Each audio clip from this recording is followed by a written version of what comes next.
I attended my first Sundance Film Festival, virtually, of course, as a press member, and I had a ton of fun. I checked out 11 films, so we're going to rank them from worst to best.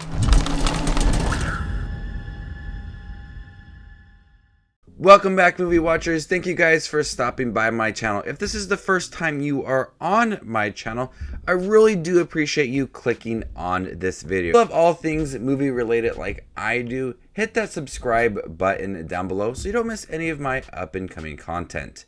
The Sundance Film Festival was a lot of fun. I was so happy to finally check out Sundance. I've always wanted to participate, either go to the festival or attend it virtually. I didn't get my press application in time last time, so I just decided not to check anything out. This time around, I made sure to get it in early, and I checked out some really good films.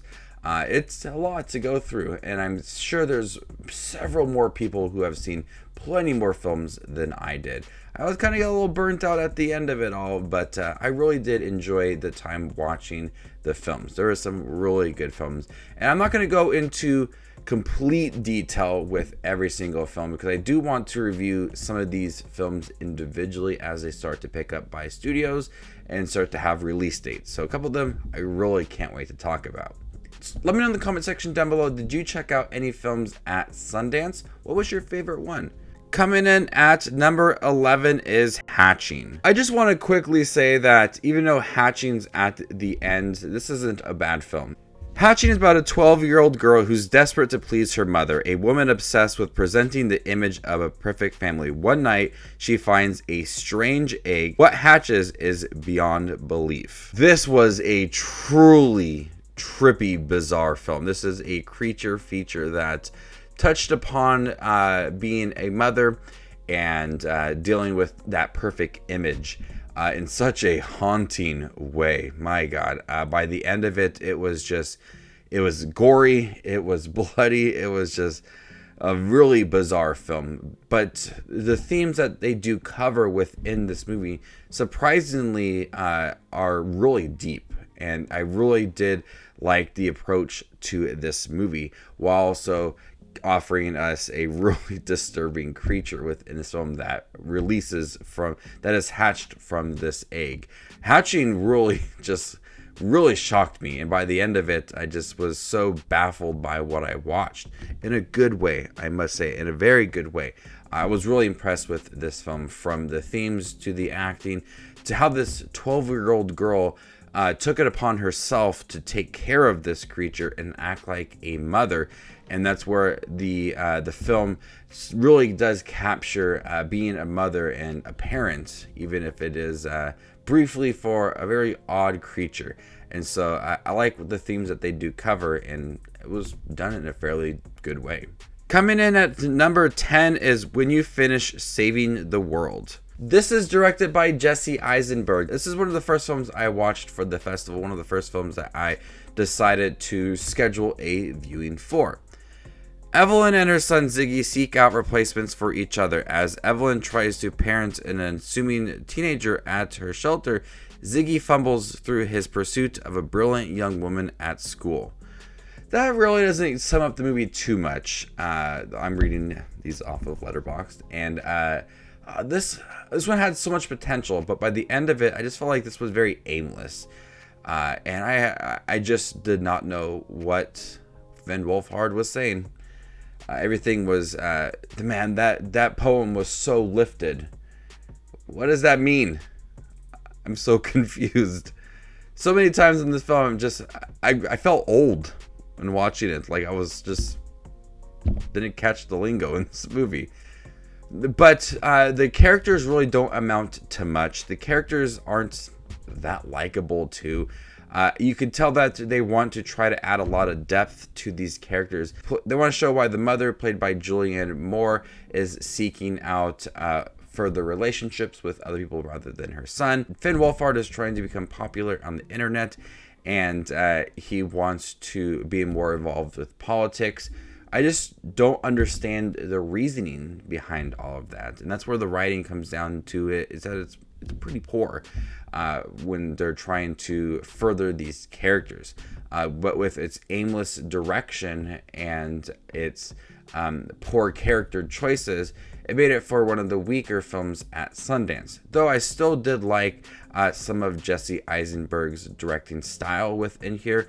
It's all very artsy and it looks really good. The acting is great as well. There's a lot of good chemistry between Finn Wolfhard and Julianne Moore. They do definitely play that mother-son relationship up pretty good. There's a lot of tension between them two.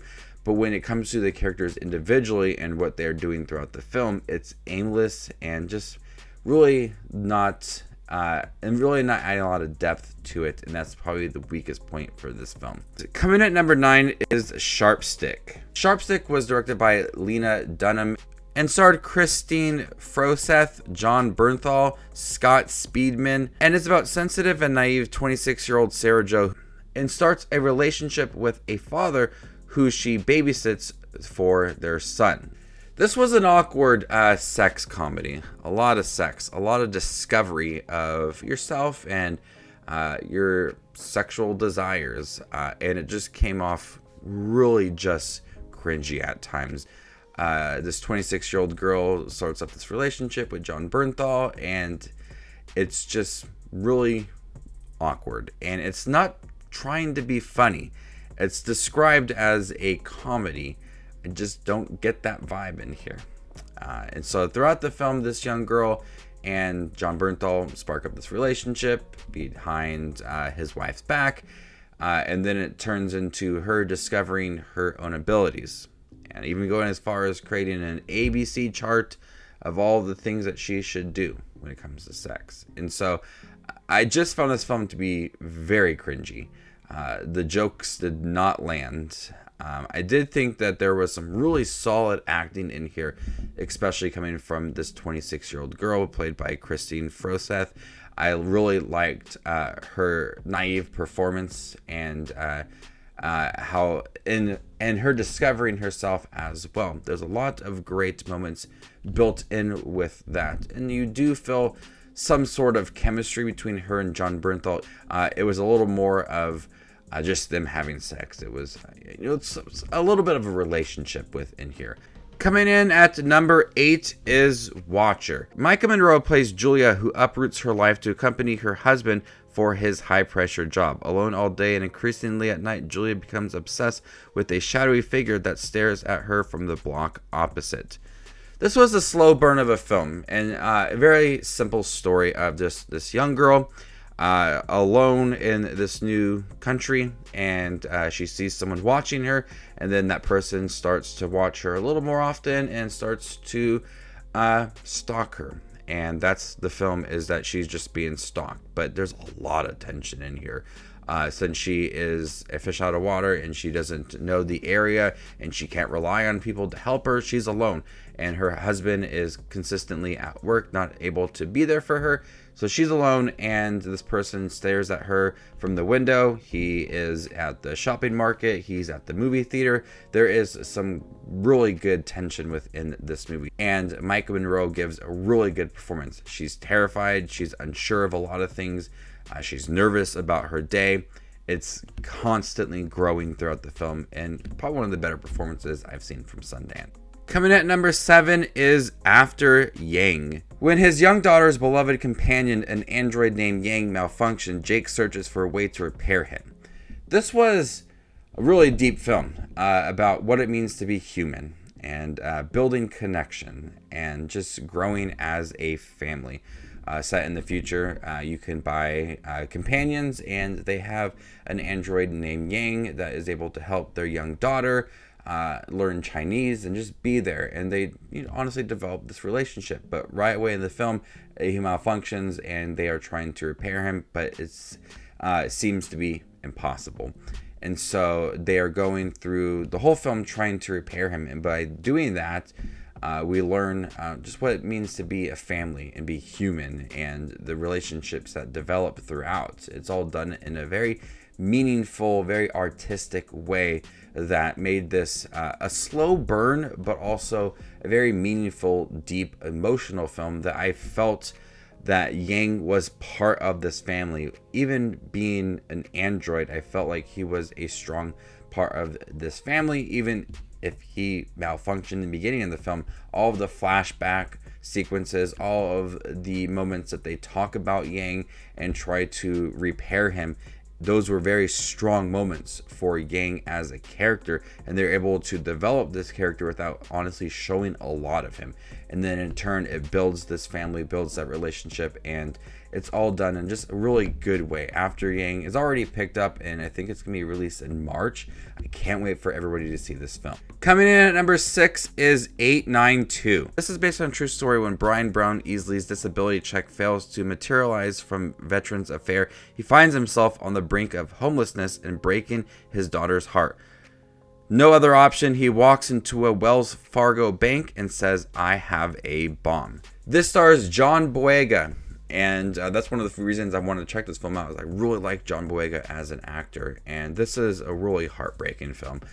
Immediately setting up the tension, going into the bank. I have a bomb. I don't want your money. I want the news on me. I want the police here. He just wanted his veteran's disability check, and he wanted to bring light to that he didn't get his check. And this is based on a true story, and John Boyega just handles all of the dramatic scenes so well. It's a heartbreaking story that deserves its attention. With John Boyega's acting, the tension set in the beginning of the film, the dramatic scenes that carry throughout, and how meaningful and how important it was to him. It was a really tense but also heartbreaking story. Coming in at number 5 is Fresh. I bought Taco Bell in the middle of Fresh, and I immediately regretted it. Frustrated by scrolling dating apps only to end up on lame, tedious dates, Noah takes a chance by giving her number to the awkwardly charming Steve after a produce section meet cute at the grocery store. Daisy Edgar Jones and Sebastian Stan star in this film, and I don't want to give too much away. It comes to Hulu in March. I couldn't eat Taco Bell while watching this film. What started as a romantic film that was beautiful. Sebastian Stan was great. Daisy Edgar Jones was perfect. The opening sequence doesn't come till 38 minutes into this film. It is truly an odd film. Eccentric, bloody, gory, disgusting, profound. Just to name a few things within this movie. I would love to talk more about this one, but I don't want to ruin it. This is one that I will review when it does come out. I have a review already planned out for it. But coming at number 4 is Duel. This is directed by Riley Stearns, who I actually met before at the Seattle International Film Festival when I checked out his film with Jesse Eisenberg, The Art of Self-Defense, and you can clearly tell that he has a knack for very subtle deadpan comedy, and this is a really good film. This stars Karen Gillan and Aaron Paul. She plays a terminally ill woman who opts for a cloning procedure to ease her loss on her friends and family. When she makes a miraculous recovery, her attempts to have her clone decommissioned fails and leads to a court-mandated duel to the death. That's the movie. She has a clone. The clone starts to take over her life. She doesn't die, so she has to fight this clone to the death. So many deadpan, just really subtle, humorous moments in here that made me laugh. And the plot, too, is just... the world that is created in here, it's complex, and it's so weird. But I found it to be one of my favorites at the festival. There's a lot of shocking, surprising moments. There's an awkward dance sequence with Aaron Paul. But overall, it tells a really interesting story, but mixed in with that humor. And it really does feel like The Art of Self-Defense. If you've seen that movie, you understand how it's blended an interesting story with very subtle humor. That's exactly what this film is. Karen Gillan is great in here. She's awkwardly funny throughout. Aaron Paul has some funny moments too. But for the film, it's also tense at times as we get into the process of this court-mandated duel that has to happen. She's training to kill her clone. It gets, as this event gets closer, it just becomes more tense, but never really sacrifices the tone throughout the movie. I love Duel. It was really funny. It was heartbreaking too and sad at times, but overall, the universe that was created in here, it was great. I really did enjoy this film, and Riley Stearns is a really fabulous director. I liked his film, The Art of Self-Defense, and this one I do like as well. Coming in at number 3 is Resurrection. This stars Rebecca Hall, and give her the credit she deserves. This is an unhinged performance I did not expect from her. She meets a man from her previous life and does everything to protect herself and her daughter. And we have Tim Roth in the film, who is evil as can be, but so good. I don't want to give too much away for this film, another one that I would like to review. But what the involvement from Tim Roth is truly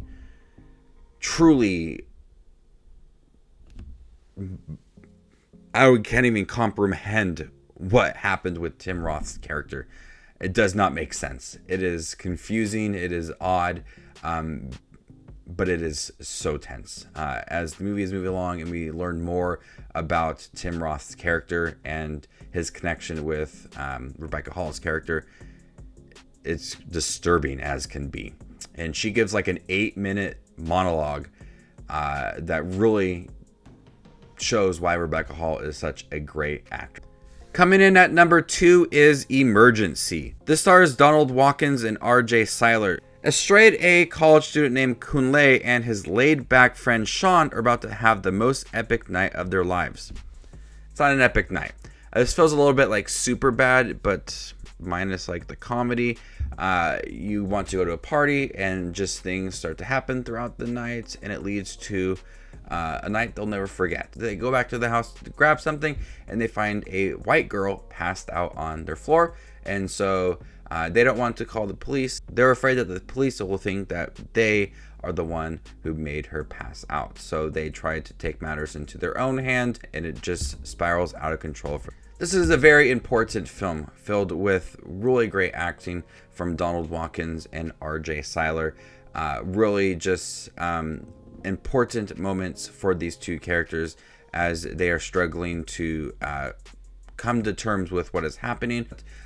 So they try to fix everything so they won't go to jail or be killed. And so what we have is a one-night film that is filled with everything that could go wrong for these characters. And it is an important film. It is a meaningful film.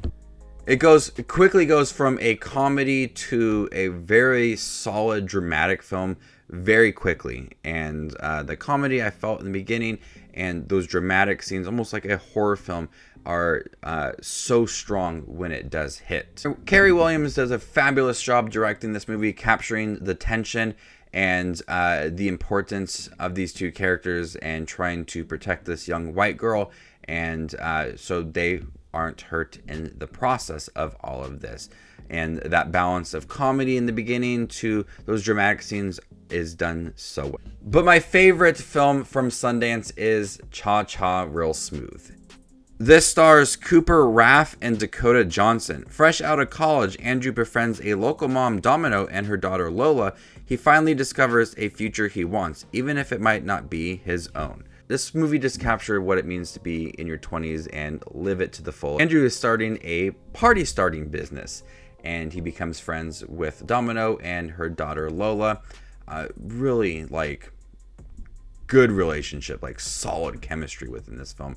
And you can tell that there are some sparks between them two, and she wants him to enjoy his 20s and he wants her. I remember my 20s and wanting love and just wanting to party too. And so I really could understand this character to the fullest. Cooper Raff is energetic in this movie. Very likable character. Dakota Johnson is amazing in this film. She has a lot of her own demons, but she feels very comfortable being around Andrew to the point where she wants him to watch her daughter because they have a good solid relationship too. She just brings him over a lot. She wants to help him, but she has a fiance who's in Chicago, and so that puts a damper on the relationship.